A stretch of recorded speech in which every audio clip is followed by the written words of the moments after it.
Bienvenue à toutes et à tous. Nous sommes sur Droit de Cité, précisément sur le studio de Droit de Cité, le grand événement pour les associations et toutes celles et ceux qui font vivre la vie associative, événement monté par le mouvement associatif. Et on est avec sa présidente. Bonjour Claire Toury. Bonjour. Ravi de se retrouver. C'est tous les 2 ans. C'est une belle biennale et ça permet de se rendre compte combien les associations sont importantes dans la vie de tous les jours. Elles portent des sujets très concrets au plus près des territoires. Et là, vous avez voulu, pour cet événement, parler d'Europe. Pourquoi ce fil rouge, faire alliance en Europe? Alors faire association en Europe, parce qu'on garde toujours ce mot-là, et parce qu'on est à quelques mois des élections européennes et que c'est une échéance qui est extrêmement importante. Ça, c'est une première raison.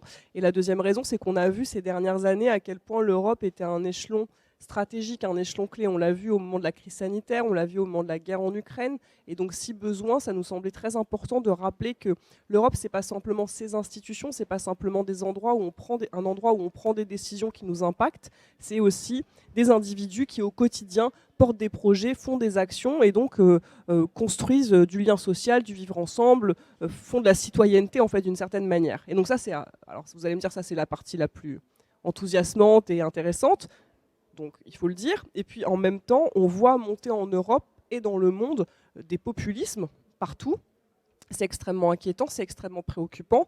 On ne va pas dire que ce n'est pas le cas en France. La situation en France est elle aussi extrêmement préoccupante. Et nous, on croit que c'est notre responsabilité en tant que société civile organisée, en tant que corps intermédiaire, en tant que mouvement associatif représentant près d'une association sur 2 en France, d'interroger cette montée continue des populismes et de voir comment concrètement on peut essayer de limiter la casse. Voilà. Alors, il y a du travail, c'est certain, mais on va en parler toute la journée.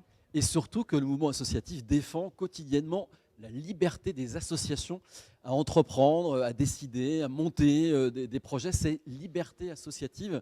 Vous y êtes particulièrement attaché et au niveau européen, le sujet se pose dans de nombreux pays.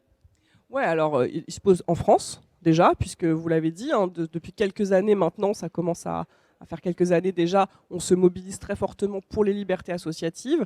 Il y a une loi qui a été votée en 2021 qui vise à conforter les principes de la République. Et dans cette loi, il y a tout un tas de dispositifs qui concernent en premier lieu les associations. Et parmi ces dispositifs, il y a un durcissement en faveur de la dissolution des associations, ça c'est un premier point. Et puis surtout, il y a une obligation désormais pour toute association subventionnée ou agréée de signer un contrat d'engagement républicain, autrement dit de montrer patte blanche. Et pour nous, c'est extrêmement problématique parce que la loi de 1901, qui régit le contrat d'association, qui est une loi qu'on défend, qu'on promeut, qu'on veut protéger, c'est une grande loi de liberté qui pose la confiance comme a priori. Le contrat d'engagement républicain, c'est quelque chose d'inverse qui est en train de se produire, puisque ce n'est pas la confiance qui est mise en avant, c'est une certaine forme de défiance. Pour pouvoir être financé, pour pouvoir être agréé, il faut qu'on s'engage notamment à ne pas troubler l'ordre public. Et là, ma question est, qu'est-ce que ça veut dire ?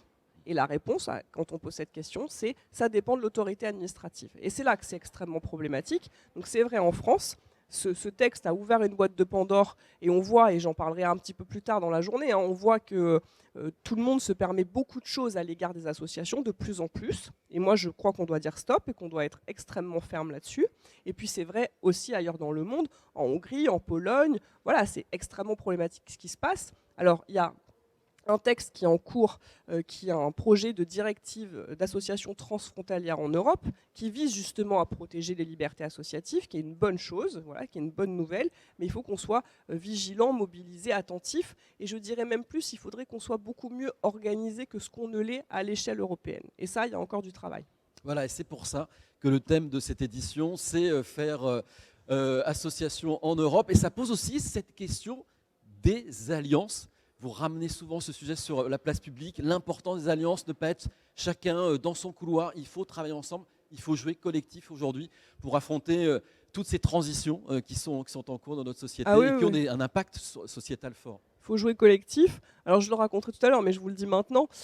J'étais à la marche contre le projet de loi immigration dimanche. Je faisais partie des 201 personnalités qui ont appelé le président à ne pas promulguer la loi. Et dans le carré de tête, du coup, il y avait des élus. Et les élus nous interrogeaient, certains représentants du pacte, du pouvoir de vivre, et nous demandaient mais pourquoi vous vous entendez si bien? Comment ça se fait que ça marche aussi bien entre vous? Puis j'ai un petit peu réfléchi, je me suis dit, c'est vrai, pourquoi ça marche bien entre nous, au sein du pacte, au sein de SS France, au sein des différentes coalitions dans lesquelles on est impliqué, de Civil Society Europe, au sein même du mouvement associatif, qui est quand même un immense réseau. Qu'est-ce qui fait que ça marche? Alors il y a plein de raisons qui font que ça marche. D'abord, parce qu'on travaille beaucoup, ça c'est certain. Ensuite, parce qu'on est assez rigoureux. Ensuite, parce qu'on converge vers des valeurs communes.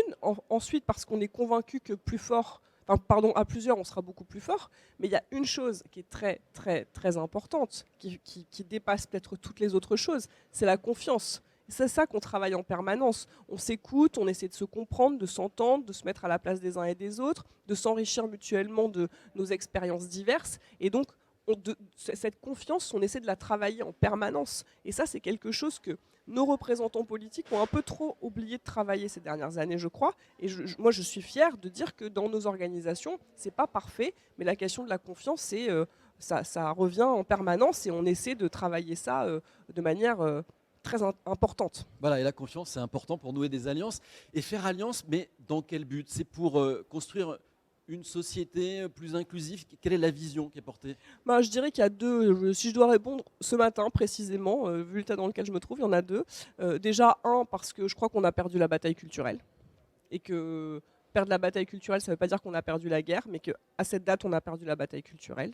Que les propos qui sont tenus à l'égard des étrangers sont extrêmement problématiques, que la loi immigration qui a été votée est extrêmement problématique, que tout ce qu'on peut dire, entendre à propos des associations de droit et de cause, c'est grave. Je crois qu'on a perdu la bataille culturelle et moi je trouve qu'on ne peut pas se résigner à ça et donc faire des alliances, être plus forts ensemble, essayer d'inverser la dynamique, c'est quelque chose qu'on n'y arrivera pas à faire tout seul et donc les alliances pour ça c'est très important.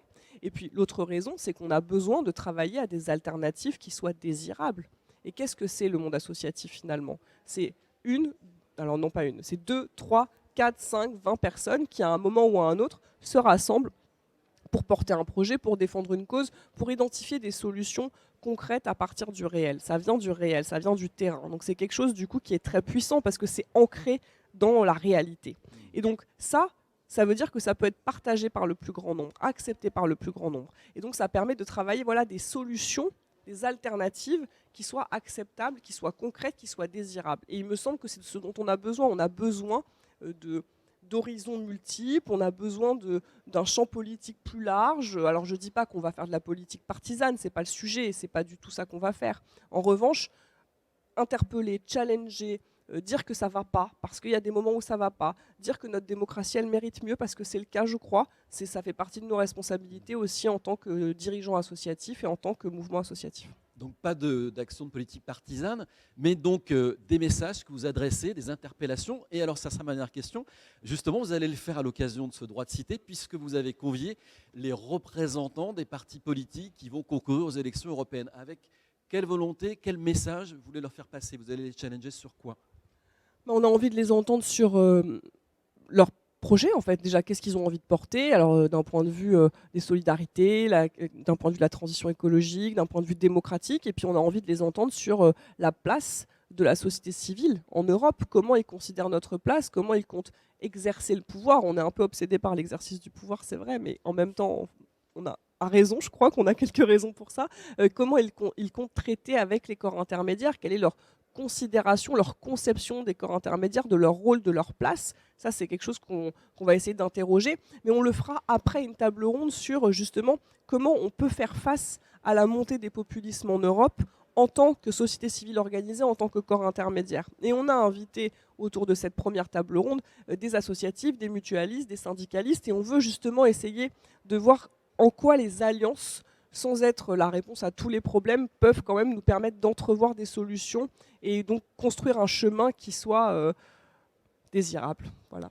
Eh ben, ça sera le mot de la fin, mais en même temps l'introduction de cette belle journée. Absolument. Qui nous conduit sur YouTube, LinkedIn et en direct ici à Cité universitaire à vivre. Droit de cité, merci. Merci beaucoup. Très belle journée, Claire. Bonne journée.